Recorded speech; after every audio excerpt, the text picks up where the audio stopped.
सेंगोल को कुछ समय पहले तक कोई जानता भी नहीं था, लेकिन पीएम मोदी के प्रयासों के कारण लोगों के बीच इसकी कहानी और महत्वता चर्चा में है। नए संसद भवन के उद्घाटन की खबरें के साथ चर्चा में आए सेंगोल को कुछ समय पहले कोई जानता तक नहीं था, मगर पीएम मोदी के प्रयासों से अब इसकी महत्वता और इसका इतिहास सब मुख्यधारा मीडिया में है।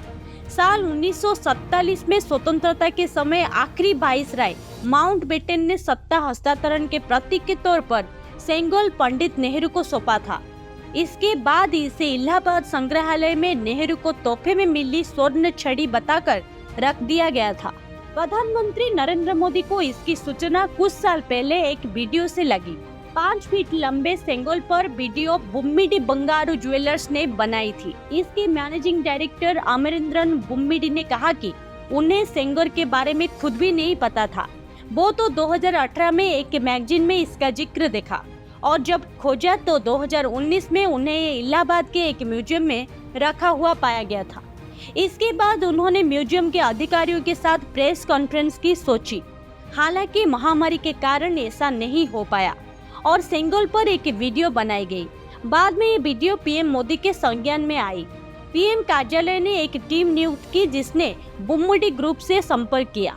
खोजबीन में सामने आया कि ये सेंगोल को बेंगलोर के famous Bummidi Bangaru Chetty and sons jewellers and diamond merchant ने ही तैयार किया था।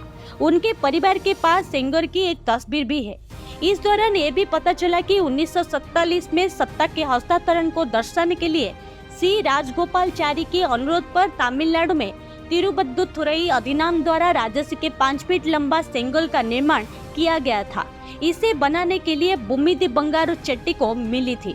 बंगारू चेट्टी द्वारा सेंगोल को 100 से अधिक सोने के गहनों से बनाया गया था, जिन्होंने उस समय इसे बनाने के लिए केवल 15,000 रुपए लिए थे और 30 दिन से भी कम का समय में इसे तैयार कर दिया था। इसे बनाने में उनके बेटों बुम्मिदी एथिराजुल और बुम्मिदी सुधाकर ने एक प्रमुख भूमिका निभाई थी, लेकिन इनका परिवार वक्त के साथ सेंगोल को भूल गया।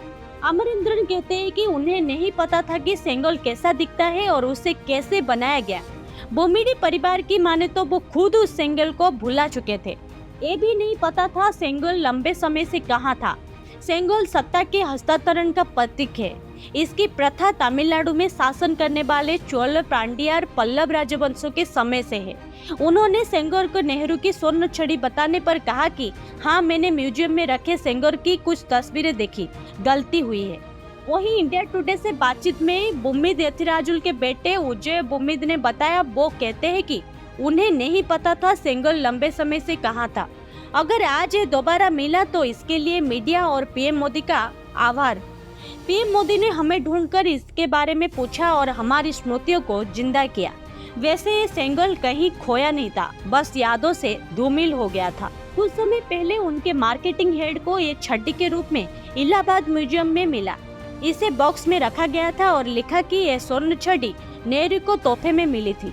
बता दें कि सेंगोल 1947 में नेहरू को मिलने के बाद से गायब हो गया था, लेकिन 15 अगस्त 1978 में कांचीपुरम के कांची कामकोटी पीतम की 68वें संत श्री चंद्रशेखरेंद्र सरस्वती स्वामीगल, जिन्हें महा पेरियावा नाम से भी जाना जाता है, उन्होंने इसके बारे में एक आयोजन में अपने अनुयायी डॉक्टर वी.आर. सुब्रमण्यम को बताया और उन्होंने इसका जिक्र अपनी किताब में किया।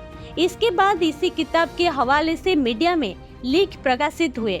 उन्हीं लेखों की बदौलत आज भारत में पंडित नेहरू को मिले सेंगोल की कहानी हमारे सामने है। मीडिया में ये भी बताया जा रहा है कि सेंगोल की जानकारी पीएम मोदी को प्रसिद्ध डांसर पद्मा सुब्रमण्यम ने एक चिट्ठी के जरिए भी दी गई थी। उन्होंने अपनी चिट्ठी में एक तमिल मैगजीन तुगलक में प्रकाशित एक लेख का हवाला देते हुए सेंगोल के बारे में पीएम को बताया। साथ ही मांग उठाई कि पीएम इसके बारे में जानकारी स्वतंत्रता दिवस के मौके पर सभी देशवासियों के साथ साझा करें। पीएम मोदी कार्यालय में ये चिट्ठी रिसीव होने के बाद भी सेंगोल की खोजबीन शुरू हुई। केंद्रीय संस्कृति मंत्रालय ने Indira Gandhi national centre for arts के विशेषज्ञों की मदद ली और राष्ट्रीय अभिलेखागार से लेकर उस वक्त तमाम अखबारों और डॉक्यूमेंट्स में इसके बारे में खंगाला गया। हालांकि बाद में पता चला कि ये सेंगोल प्रयागराज के आनंद भवन में है। सेंगोल शब्द संस्कृत के सुंक शब्द से बना है, जिसका अर्थ होता है शंख। शंख वैदिक परंपरा में पौरुष के उद्घोष का प्रतीक है। इस राज्य के विस्तार, प्रभाव और संप्रभुता से भी जोड़कर देखा जाता है। ऐसा ही सेंगोल भी राज्य की संप्रभुता, प्रभाव, विस्तार और पौरुष के प्रतीक के तौर पर वर्णित है। परंपरा में सेंगोल को राजदंड कहा जाता है, जो राजपुरोहित राजा को देता था। वैदिक परंपरा में दो तरह की सत्ता के प्रतीक है, राजसत्ता के लिए राजदंड और धर्म सत्ता के लिए धर्मदंड। राजदंड राजा के पास होता था और धर्मदंड राजपुरोहित के पास होता था।